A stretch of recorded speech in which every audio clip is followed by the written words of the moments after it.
بسم اللہ الرحمن الرحیم۔ ناظرین، نفسیاتی ماہرین کے مطابق رات کو دیر تک جاگنے والے زیادہ تخلیقی ذہن رکھتے ہیں۔ یہ لوگ تنہائی میں بہتر کارکردگی دکھاتے ہیں۔ یہ افراد زیادہ سمجھدار اور منطقی فیصلے کرتے ہیں۔ ایسے لوگوں کا دماغ مختلف انداز میں معلومات پر کام کرتا ہے۔ یہ لوگ دیر سے سوتے ہیں لیکن فوکس میں لاجواب ہوتے ہیں۔ یہ لوگ مضبوط اعصاب کے مالک ہوتے ہیں اور غیر معمولی حالات میں بہتر فیصلہ کرتے ہیں۔ رات دیر تک جاگنے والے اکثر فراست والے یعنی دور اندیش ہوتے ہیں، جو گہرائی سے سوچتے ہیں۔ ان کا ذہن اور حافظہ دیر تک جاگنے کے وقت زیادہ تیز ہوتا ہے۔ خواب دیکھنا بری یادوں کے اثرات کو کم کرنے میں مدد کرتا ہے۔ نیند لینے سے غم اور پریشانی میں کمی آتی ہے۔ انسان جب 19 سال اور 7 دن کا ہوتا ہے تو وہ اپنی زندگی کے 1 کروڑ منٹ گزار لیتا ہے۔ سو کر اٹھنے کے بعد بھی نیند آنے لگے تو یہ دماغی کمزوری کی نشانی ہے۔ سر درد والے چاول استعمال نہ کریں ورنہ درد میں اضافہ ہو جائے گا۔ قوت باہ کی کمی والے افراد دھنیا اور اچار کا استعمال نہ کریں۔ آنکھوں کی بیماری میں مچھلی یا کھجور نہ کھائیں۔ مونگ پھلی خالی پیٹ نہ کھائیں ورنہ بھوک ختم ہو جائے گی۔ رات کو سوتے وقت کھجور دودھ کے ساتھ کھائیں۔ جوڑوں کے درد سے نجات مل جائے گی۔ پانی کم پینے والے انسان کے گردے جلدی خراب ہو جاتے ہیں۔ ڈارک چاکلیٹ کھانا دماغ کے لیے مفید ہے۔ ایک تحقیق کے مطابق چاکلیٹ کھانے سے دماغ اگلے 2 گھنٹے تک زیادہ تیزی سے کام کرتا ہے۔ ماہرین نفسیات کے مطابق جو لوگ اچھی طرح آرام کرتے ہیں ان کا چہرہ نیند سے محروم لوگوں سے زیادہ پرکشش اور خوبصورت دکھائی دیتا ہے۔ دودھ میں سیب کا رس شامل کر کے کھا لو، اس سے دل کو طاقت ملتی ہے۔ ادرک کو تیل میں جلا کر مالش کرنے سے جوڑوں اور پٹھوں کا درد ختم ہوتا ہے۔ مکھن کے ساتھ ادرک کھانے سے بلغم ختم ہو جاتی ہے۔ اوسطاً ایک 4 سال کا بچہ روزانہ تقریباً 300 سے 400 تک سوالات پوچھتا ہے۔ کھانے کے بعد گڑ کھانے یا شہد چاٹنے سے نظام انہضام بہتر ہوتا ہے۔ کبھی کبھی روزہ رکھنا یا فاقہ کرنا صحت کے لیے مفید ہے۔ اس سے جسم کے مردہ خلیات ختم ہوتے ہیں۔ روزانہ نہانا اور نہانے سے پہلے تیل کی مالش کرنا تندرستی کی کنجی ہے۔ سفر کرنے کی عادت آپ کو زیادہ ذہین اور تخلیق کار بناتی ہے اور مشکل وقت میں درست فیصلہ کرنے کی صلاحیت کو بھی بڑھاتی ہے۔ جب آپ پوری نیند نہیں لیتے تو دماغ اپنے ہی نیورون پر گزارا کرتا ہے اور یہ ایک خطرناک بات ہے۔ برسات کے موسم میں کچا پیاز کھانے سے آپ کا ہیضہ جیسی بیماری سے دور رہ سکتے ہیں۔ کریلا خون میں شوگر کی سطح کو کنٹرول اور کولیسٹرول لیول نارمل رکھنے میں مدد دیتا ہے۔ زیادہ مرغی کا گوشت کھانا پیٹ کی چربی کو بڑھاتا ہے۔ زیادہ خوف کھانے والے بندے کے گردے کمزور ہو جاتے ہیں۔ اگر دودھ کو ابالتے وقت ایک الائچی کو اس میں شامل کر لیں تو دودھ جلدی خراب نہیں ہوگا۔ ادرک کا قہوہ پینے سے 1 ہفتے میں فالتو چربی سے نجات ملتی ہے۔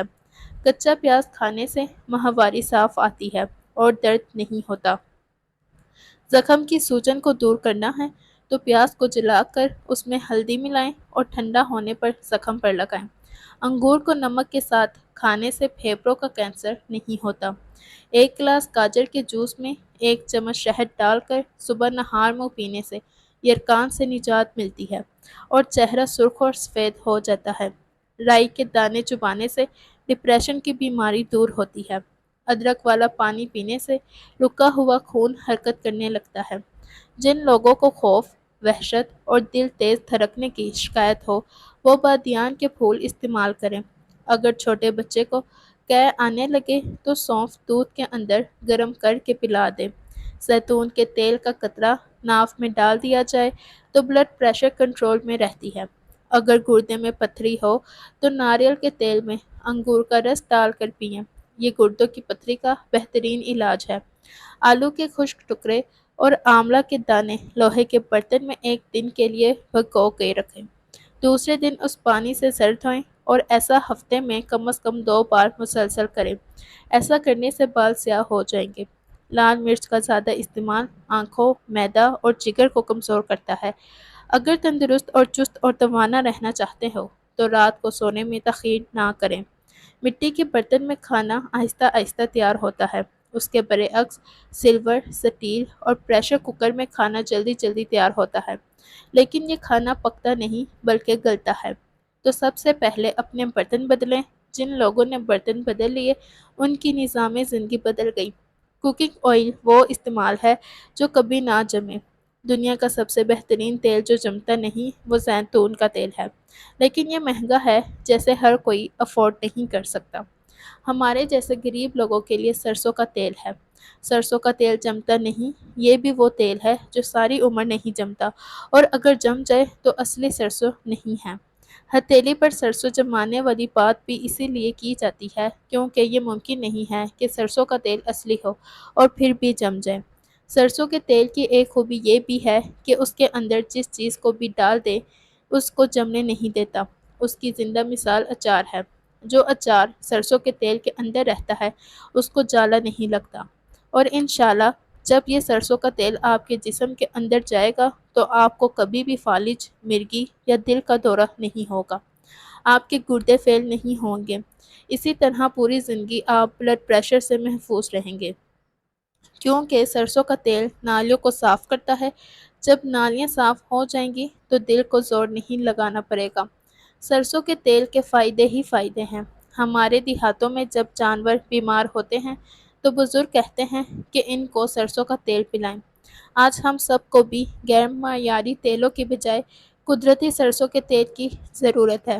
نمک انسان کا کردار بناتا ہے۔ ہم کہتے ہیں بندہ برا نمک حلال ہے، یا پھر بندہ برا نمک حرام ہے۔ نمک انسان کے کردار کی تعمیر کرتا ہے۔ گزارش ہے کہ ہمیشہ پتھر والا نمک استعمال کریں۔ ہم سب کے دماغ کو جلانے کے لیے میٹھا چاہیے، اور میٹھا اللہ نے مٹی میں رکھا ہے، یعنی گنا اور گڑ، اور ہم نے گڑ چھوڑ کر چینی کھانا شروع کر رکھی ہے۔ انسان کے لیے سب سے ضروری چیز پانی ہے، جس کے بغیر انسان کا زندہ رہنا ممکن نہیں۔ پانی بھی ہمیں مٹی سے نکلا ہوا ہی پینا چاہیے۔ پوری دنیا میں زمزم کا پانی سب سے بہترین پانی ہے۔ گندم جس حالات میں آتی ہے اسے ویسے ہی استعمال کریں، یعنی سوجی، میدا اور چھان وغیرہ نکالے بغیر، کیونکہ ہمارے آقا کریم حضرت محمد صلی اللہ علیہ وآلہ وسلم بغیر چھانے آٹا کھاتے تھے۔ پیشاب کا رنگ تبدیل ہونا گردے خراب ہونے کی علامت ہو سکتا ہے۔ آپ کے گردے پیشاب بنانے اور اس کے ذریعے فاسد مادوں سے اخراج کے ذمہ دار ہوتے ہیں۔ پیشاب کا بار بار آنا، اس کا رنگ تبدیل ہونا، مقدار تبدیل ہونا وغیرہ بالکل بھی نظر انداز نہیں کرنا چاہیے۔ خاص طور پر رات کے اوقات میں پیشاب کرنے کی ضرورت میں اضافہ۔ 24 گھنٹوں میں 4 سے 10 دفعہ پیشاب کا آنا نارمل سمجھا جاتا ہے۔ خون کے ذرات کا پیشاب کے ساتھ آنا اس بات کی علامت ہے کہ آپ کے گردے مائع کو ٹھیک سے فلٹر نہیں کر رہے اور خون آپ کے پیشاب میں شامل کر رہے ہیں۔ پیشاب میں بلبلے بننا اور اس کا خاص قسم کا گارا ہونا بھی گردوں کی خرابی کی علامت ہے۔ کیلشیم کی کمی اور ٹانگوں کی کمزوری ہو تو 50 گرام تل کو گرائنڈ کر کے 1 گلاس دودھ ملا کر بلینڈ کر کے پی لیں۔ ذائقے کے لیے حسب ضرورت شہد یا دیسی شکر ملا سکتے ہیں۔ شوگر اور موٹاپے کے مریض بغیر شکر استعمال کریں۔ جن لوگوں کو گرمیوں میں زیادہ گرمی لگتی ہے اور دانے نکلتے ہیں تو وہ آلو بخارے کا جوس پیا کریں۔ فرش پر تھوک پھینکنے سے دماغ کی کمزوری اور ٹی بی کی بیماری ہوتی ہے۔ کھانے کے بعد چائے پینا دانتوں کو خراب کرتا ہے۔ اگر بال بہت زیادہ جھڑتے ہوں اور خشکی بھی ہو تو شیمپو کرنے کے بعد نیم کا ابلا ہوا ٹھنڈا پانی آخر میں بالوں میں ڈال دیں۔ یہ پانی بالوں کی جڑوں کو مضبوط بناتا ہے۔ آپ اپنے بالوں کے لیے جو بھی تیل استعمال کرتے ہوں اس میں تھوڑا سا نیم کا تیل ملا کر سر کی مالش کریں۔ انشاءاللہ اس سے آپ کے بال تیزی سے بھریں گے۔ 1 لیٹر پانی میں نیم کی مٹھی بھر پتے ڈال کر ابال لیں۔ جب پانی کا رنگ تبدیل ہو جائے تو اسے چھان کر کسی بوتل میں رکھ لیں اور سونے سے پہلے اس سے ٹونر کی طرح چہرہ صاف کریں، تو کچھ ہی عرصے میں بلیک ہیڈز، وائٹ ہیڈز، داغ دھبے، چھائیاں اور سیاہ حلقے ختم ہو جائیں گے۔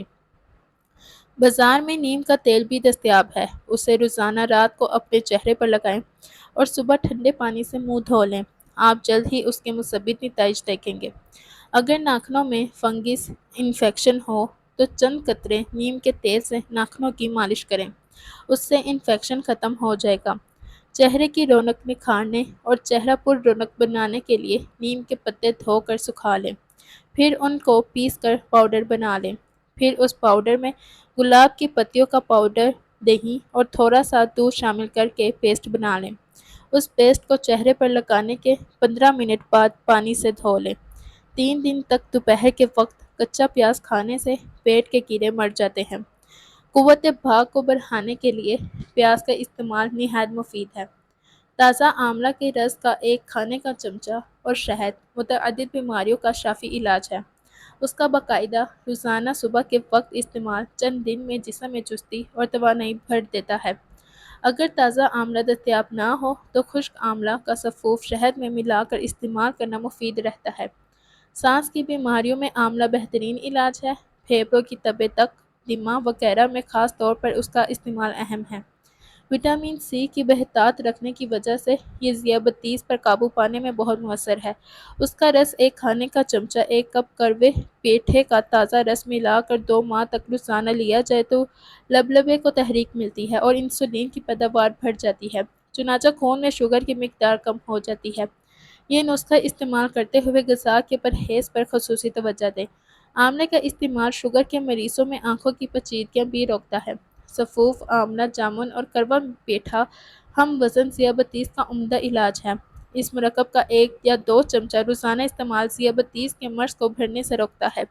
شہد کے ساتھ اس کا رس استعمال کرنے سے بینائی محفوظ رہتی ہے۔ یہ آشوب چشم اور سبز موتیا کے علاج کے لیے بھی مفید ہے۔ بصری تناؤ کے لیے 1 کپ آملہ کا رس شہد کے ساتھ دن میں 2 بار پینا انتہائی کارآمد رہتا ہے۔ اگر آپ کوئی کام کر سکتے ہیں تو اس کا مطلب یہ نہیں کہ دوسرے بھی کر سکتے ہیں۔ فٹ بال کے کھلاڑی 90 منٹ تک دوڑتے ہیں، جبکہ آپ اور میں 15 منٹ بعد ہانپنے لگتے ہیں۔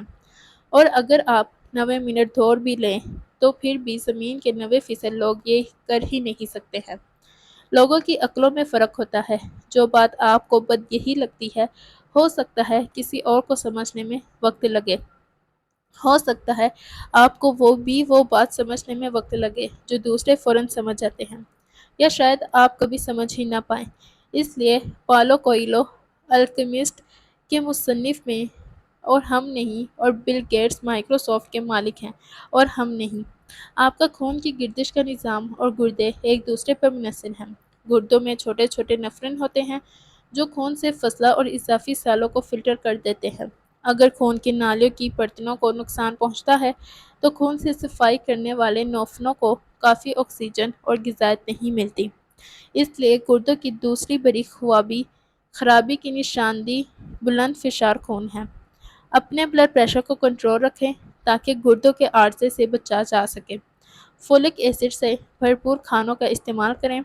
اگر آپ تصویر کا صرف ایک حصہ دیکھ رہے ہیں جبکہ اس کے اور بھی حصے ہیں جو آپ کی نظر سے اوجھل ہیں، تو ایسا فیصلہ نہ کریں جیسے آپ سب کچھ دیکھ رہے ہوں۔ جب میں بچہ تھا تو اپنے دل میں کہتا تھا، میرے والد مبارکباد کے مستحق ہیں، انہیں کوئی حکم نہیں دیتا جبکہ وہ ہمیں حکم دیتے ہیں۔ لیکن آج جب میں خود والد بن چکا ہوں تو کہتا ہوں، بیٹا بننا کتنا آسان ہے اور باپ بننا کتنا مشکل ہے۔ اور جب میں طالب علم تھا تو سوچتا تھا، استاد کی زندگی کتنی اچھی ہے، نہ پڑھنا پڑتا ہے نہ یاد کرنا، بس اپنی کلاس پڑھا کر چلے جاتے ہیں۔ لیکن جب میں خود سالوں تک استاد رہا تو کہنے لگا، خوش قسمت ہے وہ طالب علم جو اپنی کرسی پر بیٹھا رہتا ہے۔ بعض لوگ زندگی میں خاموشی سے چلتے ہیں، نہ شور کرتے ہیں نہ دوسروں میں الجھتے ہیں، اپنے خیالات، اپنی دنیا، اپنی تنہائیوں میں مگن رہتے ہیں اور اپنا وقت حقیقت اور خوابوں کے درمیان بانٹ لیتے ہیں۔ نہ کسی کے معاملات میں مداخلت کرتے ہیں، نہ کسی کو برا کہتے ہیں جب تک کہ کوئی ان سے برا نہ کرے۔ سرما دانی میں 1 لونگ بما پھول ڈال دیں، 1 مہینے کے بعد وہ لونگ نکال دیں۔ اس طرح ہر مہینے لونگ تبدیل کر دیا کریں اور وہی سرما روزانہ لگایا کریں۔ انشاءاللہ عمر بھر نظر کمزور نہیں ہوگی اور چشمے کی عادت چھوٹ جائے گی۔ بارشیں سب کے لیے ایک جیسی نہیں ہوتی۔ بارش کسی کو خوشی بخشتی ہے تو کسی کو اداس کر دیتی ہے۔ کسی کے گھر میں بارش کی خوشی میں پکوان بن رہے ہوں گے تو کوئی اس فکر میں گلا جا رہا ہوگا، آج تہاری نہ لگی تو بچے بھوکے رہ گئے۔ کوئی اپنی بالکونی میں بیٹھا چائے کے ساتھ بارش میں بھیگے قدرت کے نظاروں سے لطف اندوز ہو رہا ہوگا، تو کسی کو ٹپکتی ہوئی چھت کی فکر کھائی جا رہی ہوگی۔ کوئی اپنے پیاروں کے ساتھ بارش میں بھیگ رہا ہوگا، تو کوئی کسی کھڑکی کے ساتھ لگ کر اپنے بچھڑے ہوا کو یاد کر کے آنکھوں کو ساون بنائے بیٹھا ہوگا۔ بارش ہوتی تو سب کے لیے رحمت ہے، مگر انسان کے حالات اور واقعات اور دل کی کیفیت اسے حسین لمحوں یا اذیت ناک یادوں میں تبدیل کر دیتی ہے۔ اسی طرح ہماری زندگی ہے۔ زندگی ہر کسی کے لیے آسان نہیں ہے۔ سب کے نصیب میں سب کچھ کہاں ہوتا ہے۔ کسی کو محبوب کی محبت حاصل ہوتی ہے تو کسی کو بس محبوب ہی حاصل ہوتا ہے۔